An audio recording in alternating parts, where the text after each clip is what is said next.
Happy Friday, Orange Nation. This is Neil Adler with another episode of Syracuse Central on the Fan Arch Network. It's Friday. I'm in Nashville hanging out with my kid this weekend. Got the grandparents here as well, so I'm in a good mood. Be a little bit removed from Syracuse sports, but I'll be keeping tabs on everything. I'll be watching the game, and I'll certainly have more coverage on the Clemson game on Monday, as well as Syracuse basketball, football, and recruiting throughout the week. But so today's Friday, the day before the game, and I'm gonna dive in right here and give you my score prediction.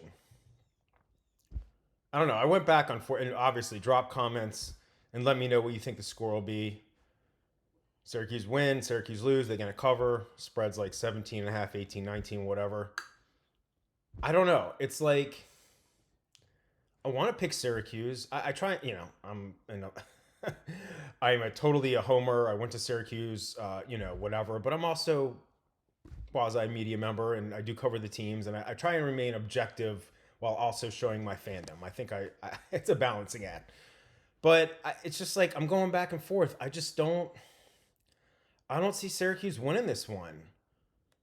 Like if they did, it wouldn't like completely surprise me because Clemson obviously has two losses, but their two losses were to ranked teams by 10 total points, and one was on a 55-yard field goal on the road as time expired. And they still have Cabe Klubnik and their defensive front, and they got a bunch of really good guys on defense. And it's in Death Valley. So, and as I've talked about on Syracuse Central, and as I'm sure a lot of you know because you follow the team closely, Syracuse has played Clemson close. They had the one win a bunch of years ago, and then they played them close a handful of times, including on the road. So it's like it wouldn't completely surprise me if Syracuse wins, but like if I have to like just remove my fandom for a minute, based on the fact that I still think Clemson has overall a more talented roster. Is Cabe Klubnik a better quarterback than Stephen Jelly? He's more proven, and I think he could probably have a higher ceiling, so to speak. But again, Steve Angeli wasn't a starter last year. Klubnik, this is what, third year starting? So, not an apples to apples comparison, but like Steve Angeli's leading the nation in passing yards. Granted, one game was against Colgate, one game was against UConn, fine, whatever. But, you know, Clemson probably is going to have more NFL draft picks next year and all that stuff, and it's still Clemson and it's in Death Valley, so I'm going with Clemson. And I'm going to say that Syracuse covers. I'm not providing betting advice here. I'm not a bettor, but I think they cover. I think they lose 28-17. And it's like is it going to be like higher scoring than that? I don't know. I mean, I don't know. I'm going back and forth. Syracuse, their offensive line has definitely not super consistent, and hopefully, they're healthy come Saturday. But that defensive line and those edge rushers and even that secondary, like they're gonna if Steve Angeli does not have time to throw the ball and they cannot get the run game going and have some balance on offense, they could struggle to score, especially on the road in Death Valley where it's gonna be crazy loud and it's gonna be hard to communicate and it's gonna be hot. On the flip side, Syracuse's pass rush hasn't been super great, but Clemson's offensive line hasn't been good that like impressive either. Their run game isn't super great, and Klubnik, he's talented. He was like a preseason All-American, Heisman Trophy candidate, and all that, and he could turn things around, but he hasn't been awesome. And Syracuse, I think, has some good pieces in the secondary, linebackers area to monitor is the way I'd put it, and the same on the edge.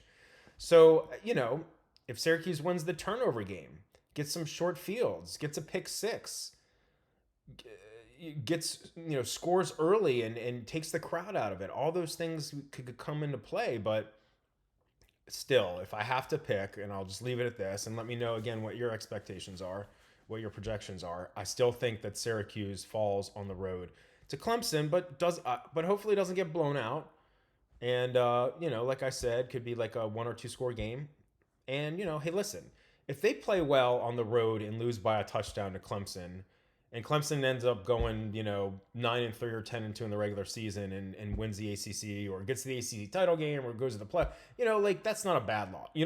There's no moral victories, and Fran Brown definitely would say that. But I just want them to play well and be competitive. That's like my first thing. So we'll see. We'll see. Should be a fun game.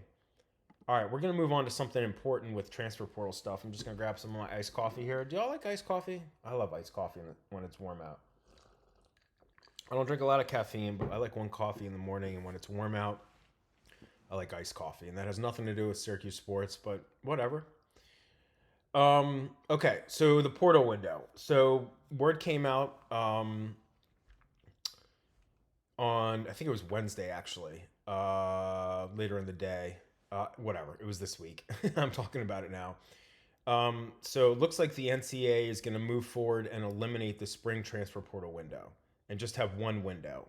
And when that one window is, it hasn't been fully approved yet. So again, as always, drop me some comments. Like, what do you think? I personally think that it's better to just have one. Now, when that is up for debate. And the main thing with that is that if they have it in January, teams that are in the college football playoff potentially, the portal window could be open and players on those teams could like enter into the portal while their teams are still playing. And so certainly schools that are fighting for or not fighting, but are going to likely be in the college football playoff year to year. Maybe not every year, but like in Ohio State, Ryan Day has been adamant saying he's not, a big supporter of it. And he had one quote, I don't know if it was in an ESPN article, it might have been on 3, but he said, I just don't quite understand how teams that are playing in the playoffs are expected to make the decision to sign their upcoming players while they're still getting ready to play for games. It doesn't make any sense to me. And I get that. I just don't know when you have it because I can't remember the exact date of the title game, but it's like, what, mid-January? And then if you have it after that, like, aren't guys, hasn't class already started? I don't know when class starts I don't even remember when Syracuse starts, to be honest with you. And I went there, but I went there like 25 years ago. But do you know what I'm saying? Like, it could be problematic in terms of if they wait until the CFP is entirely over in terms of enrollment and all that, or maybe there's like leniency or exceptions or whatever. But I guess the bottom line for me is, I don't know. I'm not a huge fan of the spring window. I mean, granted, Steve Angeli came in to Syracuse during the spring window, and there's the argument that, okay, guys want to come in the spring window because it's after like their spring games or their spring practices and they know where they stand. And maybe Angeli, maybe he didn't know for sure he wasn't going to be a starter at Notre Dame, but maybe he had a good sense, or maybe he wasn't guaranteed to be the starter, kind of like with Kyle McCord at Ohio State when he transferred into Syracuse. But it's just like, I don't know. I feel like it's challenging to have a spring window. It's like a mid or after spring practices, and you're still trying to like figure out your roster, and then you're looking ahead to the end of the academic year, and then summer workouts, and then into preseason camp. And it's just I definitely don't like it when they would have it like, what was it, the Monday right after bowl games were selected. I mean, like, that stinks. That sucked, because then it's like guys are transferring, guys aren't playing, and the bowl. Well, that's a whole nother conversation about bowl games and all that. But I'm I think I'm in favor of getting rid of the spring one, but I just don't know exactly when you could have it, after or as the CFP is like winding down. Like, it's not going to be perfect. So we'll see. Like I said, they haven't, the NCAA, committee or whatever committee, works on that. They haven't come up with like the final when the window will be. It looks like it'd be I think it's going to be a 10-day period. Let me just look back at my notes here. Okay, the Division I Oversight Committee had voted earlier. This is from On 3. Voted earlier this month a 10-day portal, but that was not approved Wednesday. So it looks like the only thing they've decided is that they're going to have a single transfer portal window, and they're getting rid of the spring one. And how many days it is or when it is exactly remains to be seen. And there's still, I believe, a 30-day portal window when there's a head coaching change. So let me know what you think. I mean, this is big. This is pretty big. Definitely not in favor of having it in like December when the bowl games were announced. I think there should just be one. Should it only be 10 days? Do you need it to be more than 10 days, or if you're going to transfer or not, right? Like, I mean, I guess things to be worked out. Look, I'm not a college athlete, so I wouldn't pretend to have the ins and outs there. But I like the idea of one, and you just got to figure out logistics. So I'll leave it at that. All right, we'll move on to Calvin Russell. It's like every single week. Sorry, I just grabbed another drink of coffee. It's like every single week, a freaking analyst. And I rely on analysts for sourcing and articles where I write about Syracuse or I write about other college sports for a couple other websites, and I talk about it here. So like, I'm not like crapping on analysts, but it's annoying every single week that I read an analyst here or there talking about Calvin Russell being on Flipwatch. And I'm not even going to bother, like there's one today, or actually it was yesterday. I'm not even going to bother saying who it was because like I'm not calling out this specific person. It's just like an ongoing like theme, and I get it. It happens all the time. Syracuse might be trying to flip people themselves. So I don't want to be a hypocrite. I just feel like it's this attitude that, oh my God, how can Syracuse have got a 5-star? And granted, Calvin Russell's, he's a 5-star according to 24/7 Sports, but everywhere else he's a high 4-star. But he's a top 30 to 50 overall player. He's one of the best wide. It's a humongous recruiting win for Fran Brown in the program. And every week it's like, we're going to have to hear about this crap. Oh, so the one this week was this analyst, again, not crapping on him, but he was talking about, he was making some projections for like the fall. And one of his like nuggets in his article was one of the best in Florida will flip to another school. Who sticks and who flips? And the guys he talked about multiple guys. So it's not, but the two main guys he talked about, three main guys. One was James Johnson, who actually was a Syracuse target for a while, and looks like he went from Georgia to Texas, Miami looking at him. Another guy, Derek Cooper, whatever, doesn't play. But then he says, another name to watch is Calvin Russell. Syracuse is fighting to hold on while the Hurricanes are pushing hard. But like, are the Hurricanes pushing hard? Because all I hear about, and again, I have intel and I have sources on certain things. I am not plugged in like directly to Calvin Russell's recruitment. I'm just being honest. But like, he's been to 2 Miami Hurricanes game days visits, unofficial visits. He said more than once he's locked in with Syracuse because of his relationship with Fran Brown. He's going to sign early, enroll early, potentially, whatever. So he took these game day visits to Miami because he's from Miami. He goes to Miami Northwestern Senior High School, and one of his best friends plays on Miami. And he probably lives within 30 minutes of the Miami Hurricanes campus in the stadium. I don't know where he lives, but. And didn't his mom play there? Or they have connections to the school, athletic connections. So I get all that context, but does that mean that he's a flip target? Is Miami pushing hard?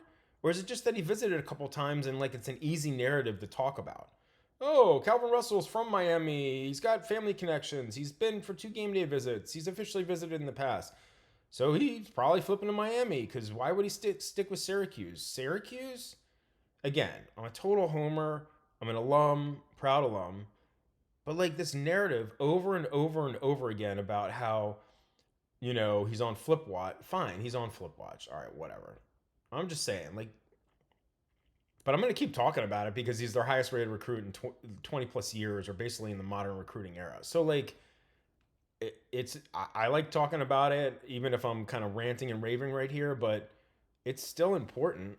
And, he leads their class in terms of rankings and all that stuff. So we'll see. Apparently, Calvin Russell is probably flipping to Miami. All right. So another one we'll talk about here. I'm not saying he's on Flipwatch, but like he's definitely being pursued by other schools, just like Syracuse might be pursuing guys that are committed to other schools. But so Stephen Picard Jr., who's actually from Central New York, he's from the Syracuse area originally and lived there for a period of time. And I believe he's got family up there. He's a 3-star offensive lineman. He plays for this year he's playing for the IMG Academy national team. IMG's in Bradenton, Florida. They're ranked number 5 in the country per Max Preps. They're 3-0. Just making sure I got that right. Yep, 3-0. And like I said, he's a 2026 3-star offensive lineman. He's verbally committed. He's said he's locked in. But teams continue to try and pursue him. So just looking around different recruiting websites and looking at message boards and other stuff, he's been offered by NC State. I believe he's visited NC State a couple times unofficially, and he might take a official visit to the Wolfpack. I believe earlier this month he unofficially visited Florida State. And another team I think that's kind of pursuing him, or not kind of, but is pursuing him to some degree, is Oklahoma. So, I mean, look, this stuff happens, and I like following recruiting, so I'm going to keep tabs on it, and I'm not in any way suggesting that he's a flip for Stephen Picard is imminent, but I just wanted to bring it up because recruiting is fun to talk about, and he's a 3-star. Again, Syracuse has 29 pledges, verbal pledges in its 2026 class, which is ranked in the 25 to 30 range nationally. I'm not saying Picard's going to flip. I think Syracuse has been on him for a while, and he's close with the staff, and he's got ties there. But then again, just like Calvin Russell has ties in Miami, regional ties, geographic ties, family ties. So, I don't necessarily think that Steven is flipping anytime soon, but hey, listen, Florida State's ranked 7th in the country right now. Oklahoma, they're undefeated. Aren't they 11th right now? NC State, something to monitor. So I'll keep tabs on all this Syracuse football recruiting stuff. I love talking about it. Love providing insights or information. Obviously, continue to cover Syracuse football, and we'll have thoughts on the game on Monday, and then we'll get into more basketball and basketball recruiting. So let me know what you like and what you don't like. I appreciate you tuning in. Have a great Friday, a great weekend. Go Orange. Go Syracuse football. I will talk to you on Monday, friends. This is Neil Adler with Syracuse Central on the Fan Arch Network. Thanks again so much for your participation, constructive feedback. Much love. Take care.